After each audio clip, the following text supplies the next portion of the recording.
Good afternoon and welcome to NASA headquarters in Washington, D.C. I'm Steve Cole with the Office of Communications.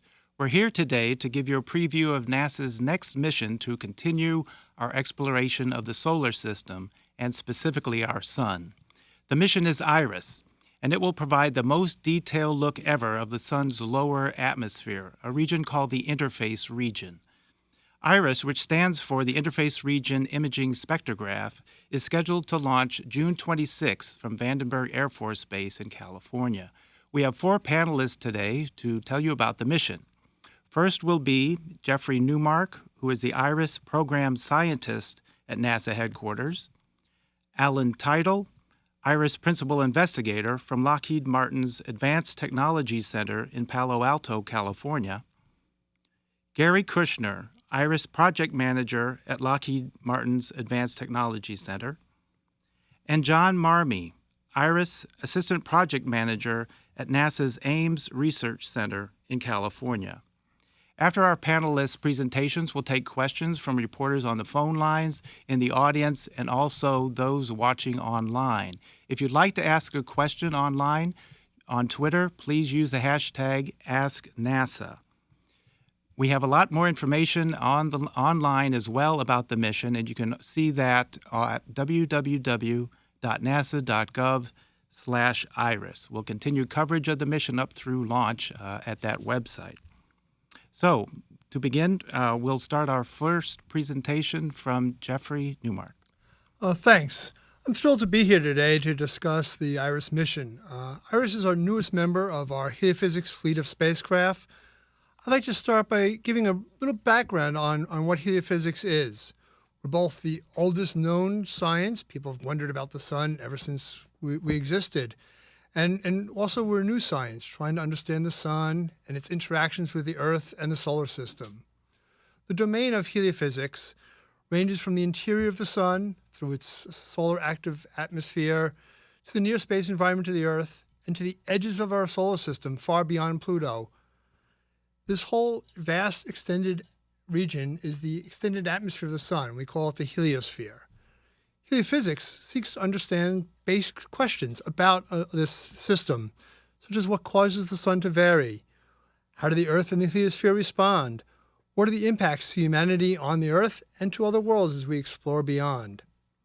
In order to answer these questions, we use a fleet of spacecraft. We call it the Heliophysics System Observatory, or HSO. If you can show graphic number 1, please. The HSO utilizes our entire fleet of 18 missions over 28 spacecraft as a distributed observatory to discover the multiple scales and the coupled processes that work throughout this heliosphere and through this complex system that make up our space environment. Our spacecraft orbit the sun, the Earth, the regions in between, and out to the edge of the solar system. IRIS joins this fleet as the newest member of our Explorer class of missions. If you can please show graphic number 2. The Explorer program is the oldest continuous program within NASA. Explorers are one of the 3 flight programs we have in heliophysics. The Explorers offer world-class science with frequent opportunities at relatively modest cost. This brief montage that you're seeing here shows some examples of Explorer missions throughout the years, starting with Explorer 1, launched in 1958, the very first NASA mission, through some of the early explorers, to the Nobel Prize-winning COBE, to our more recent heliophysics explorers like AIM, RESI, IBEX, and of course, coming up to IRIS, our soon-to-be-launched Explorer. Although we already have some solar observatories in our fleet, IRIS will fill crucial gaps in our understanding of what the role the interface region plays in powering its dynamic million-degree atmosphere, called the corona. If you can please show my next graphic. IRIS will join the Solar Dynamics Observatory, or SDO, and Hinode. Together, they'll explore how the solar atmosphere works and how it impacts the Earth. Hinode and SDO looking at the surface of the sun and the upper corona, and IRIS looking at the region between. If you look in this movie, you'll see the full disk image as seen by SDO, the corona. Inserted are images of the photosphere and the chromosphere from Hinode. Iris will be the missing link between these two sets of observations. Now, to tell you the details about this, I'm pleased to introduce Dr. Alan Title, the principal investigator for IRIS. Thanks, Jeff. Just by happenstance, behind me as a background is a picture of IRIS, and it happens to be full size. So you can get an idea of the size of this mission. It's not a great, big, huge thing. If we can have the first slide.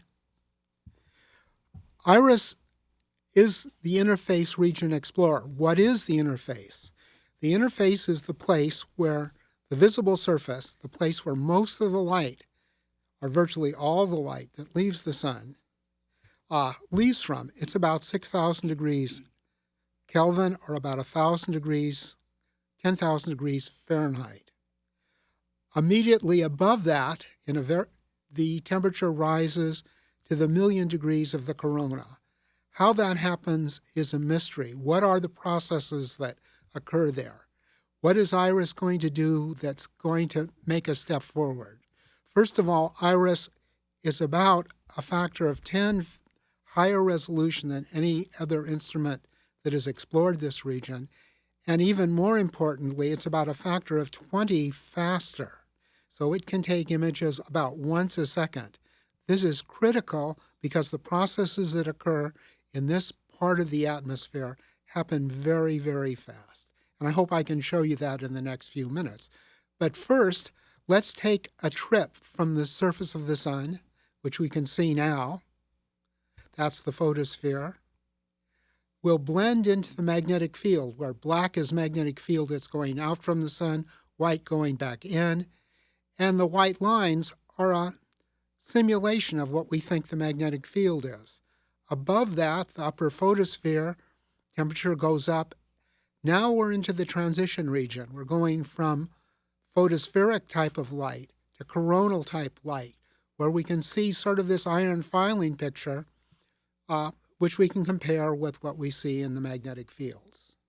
Now, I'd like to show you what we're going to try and target with IRIS. So if we could have that movie, on the top is the edge of the sun, and for context, that blue ball is the Earth.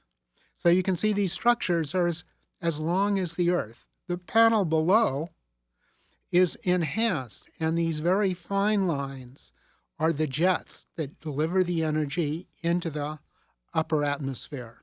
They look very small in this picture, but they're about 120 miles across, and they're about 10 to 50,000 miles long, and they travel at about 100 miles a second.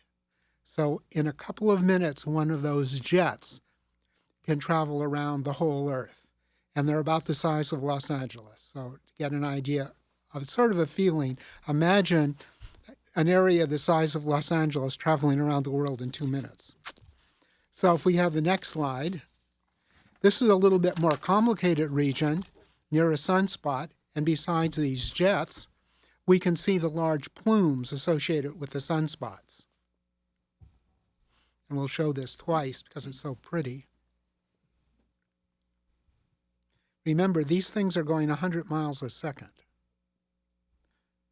Now we can also see these jets not only on the sun, but on the disk of the sun.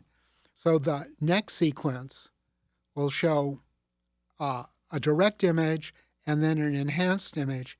And you can see in the green enhanced image these fine spider-like web structures all over the disk. So these are the targets. This is what we want to understand. Now the problem that we have is that we really can't see this region. It's in light that's not visible, and the physics is very complicated. So there's been an international program to make synthetic images, and so the next sequence will show synthetic images of the sun. And we'll also pan across the image, and so you can see that these structures are highly three-dimensional. They're not in a plane, it's not a layer, it's columns of very rapidly evolving, rapidly expanding structures. Can we show that again, because it's so much fun?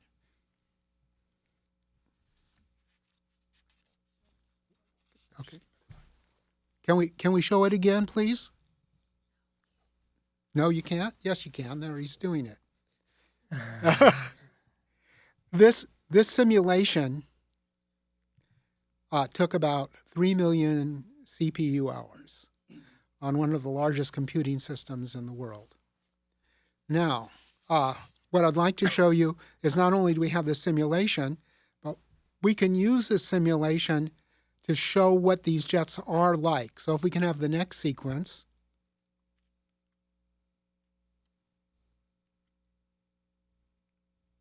And now you can see models of the jets.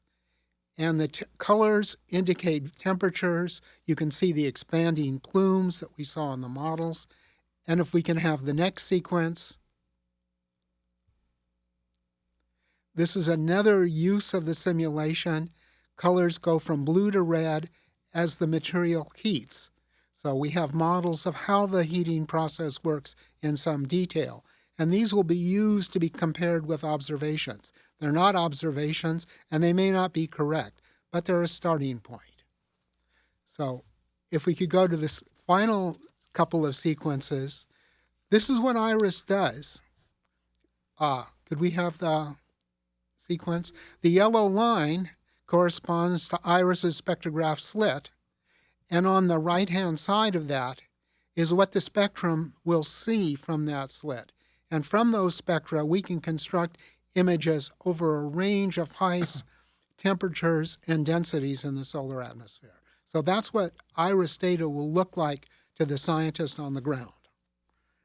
And then the final slide shows the comparison of IRIS with previous missions. IRIS is in the middle, and the two other missions are on the right and left, and you can see how much narrower the spectrograph slit is and how much faster it moves. And because of that, we can actually reconstruct the motions in these jets. And now I'll turn this over to Gary Kushner, who's had the enviable job of working with me and some of our scientists to actually build a thing that takes this kind of data. Thank you, Alan. IRIS is a small, lightweight, low-power satellite designed to perform complex solar observations. IRIS is a NASA Small Explorer mission. We will fly in a sun-pointing polar orbit, about 660 kilometers in low Earth orbit. IRIS is the culmination of 3 years and about 9 months of effort by a team including people from Lockheed Martin, Smithsonian Astrophysical Observatory, Montana State University, University of Oslo, and with NASA Ames Research Center. On the first graphic, you'll see is a graphic of the observatory. The left, the orange area is the spacecraft bus. The green and light blue area is the instrument. We'll talk a little bit about that more in a moment. It is about 7 feet in length and 4 feet in diameter at the spacecraft and 12 feet in width with the solar arrays deployed. On the next graphic, you can see this is an image of the actual observatory with the solar arrays deployed. This is in the clean room at Lockheed Martin. And in the next graphic, you can see it with the solar arrays stowed. This is in preparation for one of the environmental tests, vibration testing. In the next graphic, this is the instrument by itself. To the left of the white collar is the telescope assembly. To the right of the collar is the spectrograph assembly. And the white collar itself is a thermal radiator for the primary mirror, which sees the sun. This is the optical payload. And in the next series of images, they'll cycle through. This is the graphic of the payload with kind of the sides slowly cut away. And you'll see that if the sun is to the right, you'll see there that the red rays represent the telescope assembly. And that is the light being focused and projected onto the spectrograph, which is to the left of what you see as the green collar, and you'll see the blue and green rays. That's the spectrograph, and that breaks the light into its 4 channels, the far ultraviolet and near ultraviolet, and then that is put onto the CCDs and the cameras and then projected down onto the Earth. On the next graphic, there we go. This is, so that was the instrument, and now supporting the instrument is the spacecraft bus.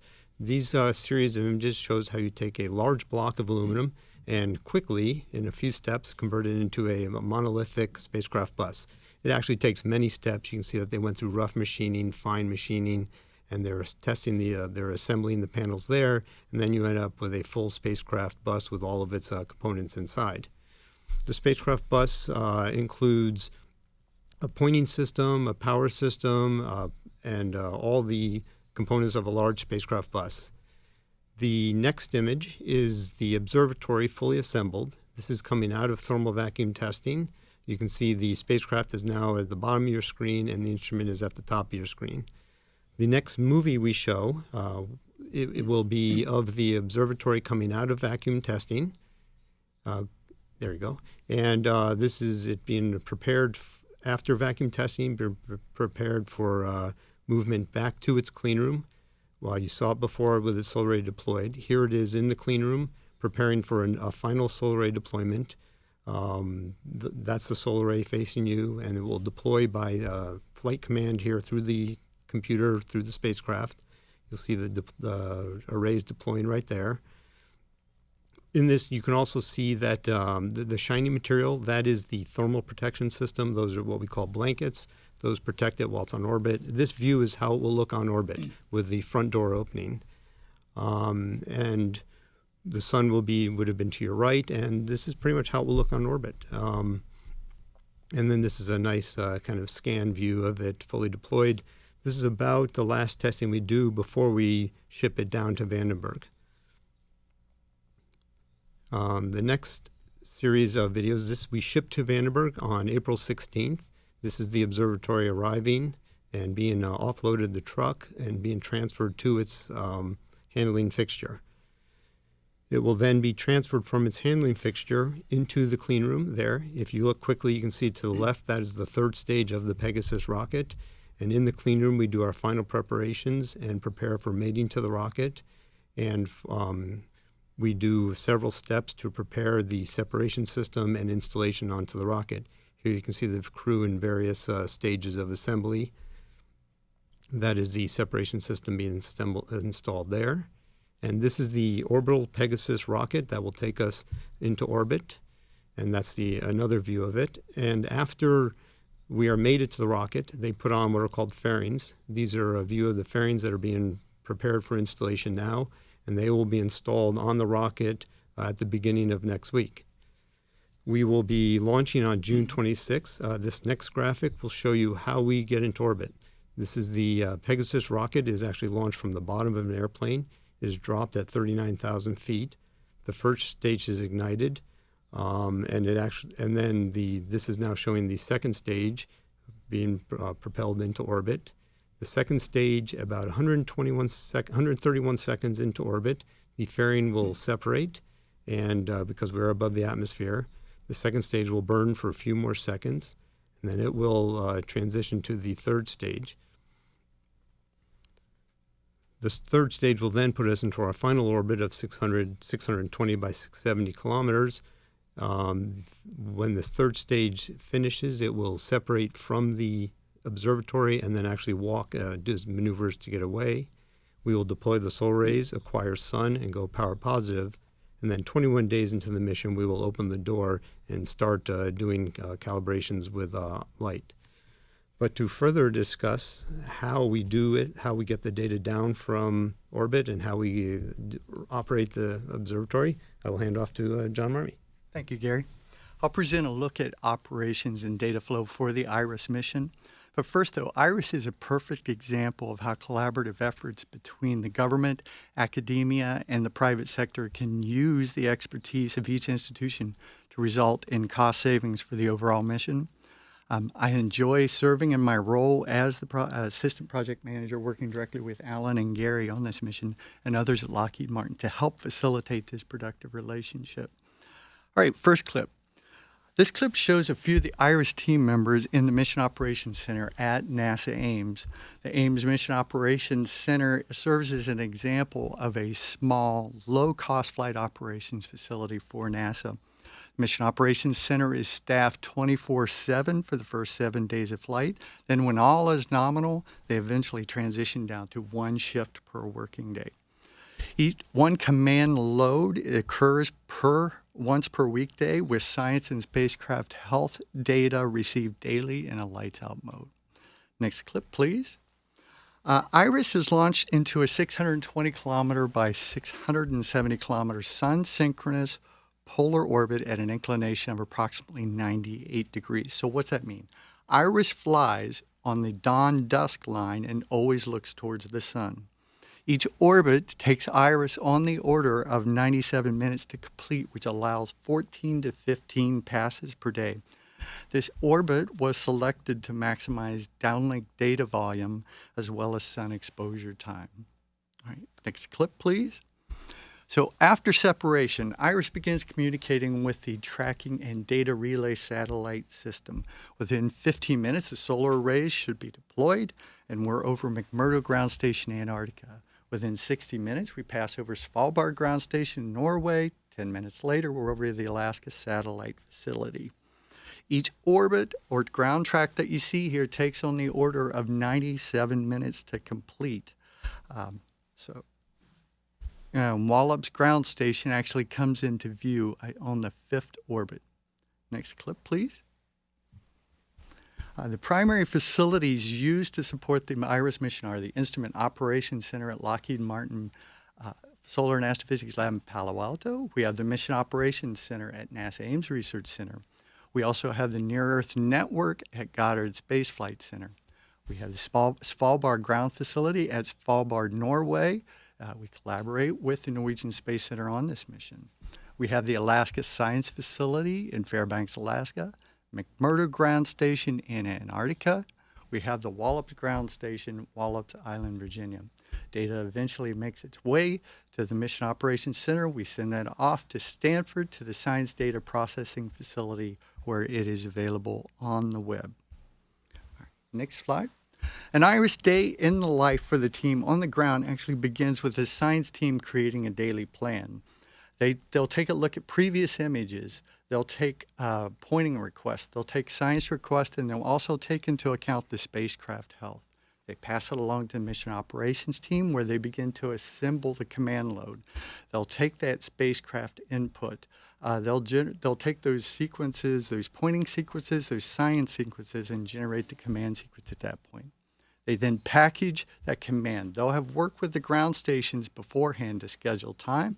They'll build the scripts to automate that process. They'll verify the command sequence. Approximately 6 p.m. every day, flight controllers then execute commands. They'll establish link with the ground station, upload the command, and then they release the ground station link. After which telemetry is received, they assess the spacecraft health. They'll send out alerts and notifications. Data is then sent to Stanford where it's processed, stored. Science data is then posted to the web within 6 hours of receipt. Although quick looks of the images of the data will be available within tens of minutes. This solar data is then used in multiple ways to benefit society here on Earth as well as for space exploration. Next slide, please. So the IRIS mission starts with launch. Separation occurs 13 minutes after launch.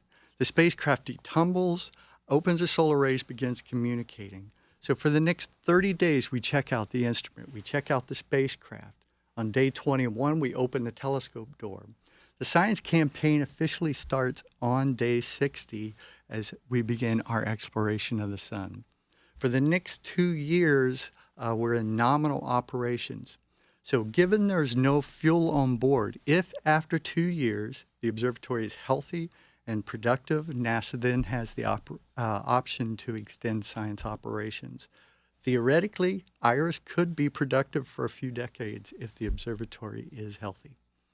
And that is a look at the IRIS operations for this exciting mission. So back to you, Steve. Okay, thank you, John, and to all our panelists. Now we can go to questions. If you're on the phone bridge, reporters, and you'd like to ask a question, please hit *1. If you're watching online and would like to ask our panelists a question on Twitter, use the hashtag #AskNASA. We also have graphics online. Everything you've seen here is available online. You just need to go to a website. It's go.nasa.gov nasa.gov/iris graphics. There's the URL right there. Okay, we'll start our questions from social media. I think we have some from Twitter. Thank you, Steve. The first question that we have for the panel is, what do you hope to discover or find during the IRIS mission? What we want to discover is what the basic physical processes are that transfer energy and material from the surface of the sun out to the outer atmosphere, to the corona. And remember, the corona extends throughout the heliosphere. We live in the sun's outer atmosphere. Okay, another question from Twitter, please. Thank you. How many pixels will the images that IRIS takes have? We have 3 CCD detectors that are roughly 2,000 by 2,000, but we won't use all of them all the time. Okay, and we have one more question from Twitter before we go to the phone lines. Okay, thank you. How far away from the sun will IRIS be while it's taking its measurements? IRIS flies around the Earth, so it only gets about 600 kilometers closer to the sun than here we are on Earth, and that's about 92 million miles away. So it's really not very much closer to the sun. It just stares a long time. Okay, and now we have a question from the phone bridge, Denise Chow at space.com. Go ahead, Denise. Hi, thanks for taking my question. I think it's for Alan. What happens in the interface region during solar storms, and are you expecting IRIS to see changes during solar maximum? Absolutely. The second view of the sun, the one that showed the region around a sunspot, showed the kind of activity that happens in a rather quiescent active region. So regardless of exactly where we are in the solar cycle, and right now we're pretty much at solar maximum, we're going to see a lot of activity. And we have pre-planned a large number of observing sequences that are targeted to seeing things like solar flares. Our next question is also from the phone line. It's Alex Whitsey from Nature. Go ahead, Alex. Thank you. My question is also for Dr. Teitel. I wanted to ask about this Swede balloon experiment that will be flown over Sweden also this summer called Sunrise. How will that complement or not complement what you're doing with IRIS? Well, unfortunately, the Sunrise flight is supposed to be in the next few days. Now, that's nice for Sunrise. I wish that it had flown at the same time as IRIS, but I guess that's something that just didn't happen. But Sunrise is a very important, very highly capable experiment, and it will tell us a lot about the smallest magnetic field structures on the sun. And the more that we know about the driving magnetic fields, the more easily we'll be able to interpret the results that we get from IRIS. We have another question on the phone lines. Rebecca Boyle, freelancer. Please go ahead, Rebecca. Hi, everybody. One of my questions was just asked, but I have a quick follow-up about it.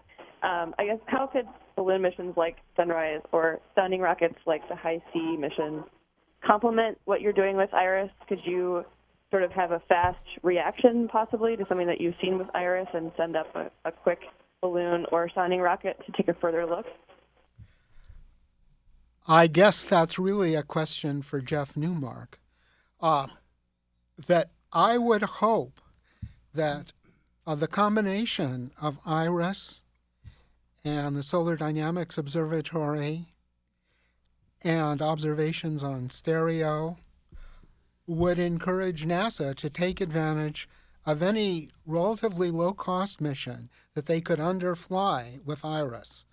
And certainly balloon flights can be rescheduled. They're not free, and neither are rockets, so planning has to occur and budgets have to be found, but hopefully they will be. I would just like to add that we certainly try and coordinate whenever we can our various missions. It is difficult to always have a very quick reaction. Many of the processes that you saw in the wonderful movies and simulations that Alan showed you were within seconds and minutes. These are very, very quick processes. So to have that kind of turnaround on a balloon or a sounding rocket is not always feasible. But as a general rule, we do like to try and coordinate with as many of our assets as possible. And that's one of the reasons that I tried to show our system observatory that we have, is because it is through a distributed network, a large number of observations, that we will make real advancement. All right, we have another caller on the line, but first to remind the journalists on the phone lines to hit *1 if you'd like to ask a question. Our next question comes from Irene Klotz at Reuters. Go ahead, Irene. Thanks, Steve. I'm sorry if I missed this. What is the design lifetime of the satellite? And could someone also please give us a overall mission cost, either with or without the launch, however you break it up, separate or together? Thanks. I'll start with the cost. The cost is just over $181 million in real year dollars, and that includes the development of the spacecraft, the satellite, and the instrument, and also the launch vehicle and management of the whole mission is included. And it has a just over 2-year design lifetime, though, as John mentioned, there are no consumables on board, and there's a strong possibility that IRIS will last much longer than that.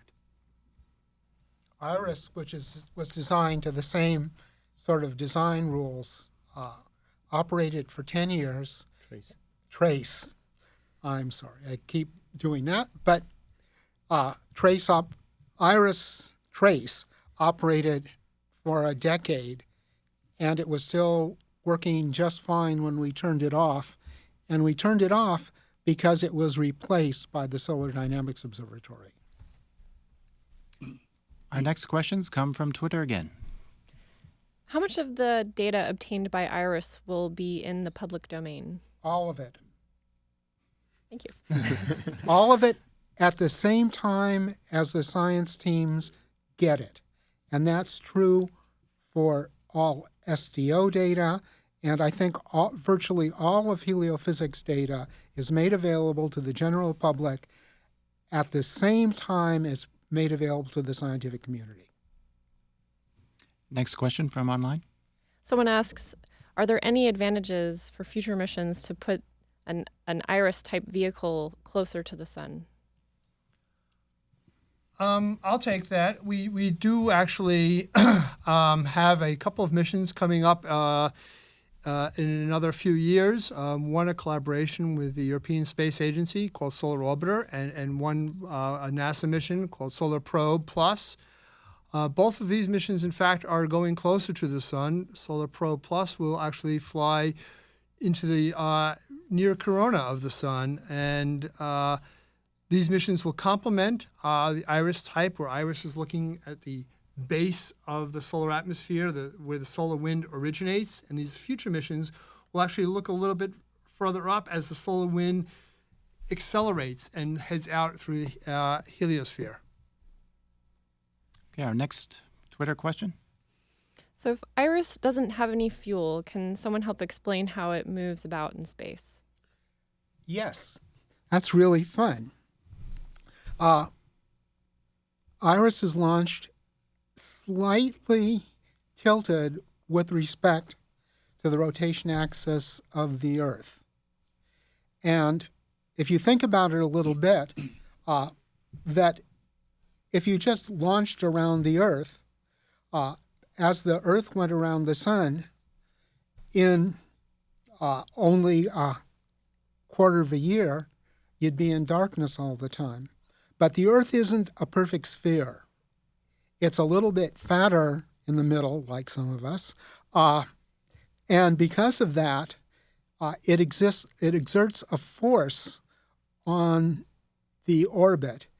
And as a result, the orbit of TRACE revolves once around the Earth every time the Earth revolves around the Sun. And clever people have figured out exactly where you put a satellite to do that. Okay, I have a question we received before we went on the air. Will IRIS conduct a survey of the entire Sun, one small bit at a time, or will it target only special areas of the Sun?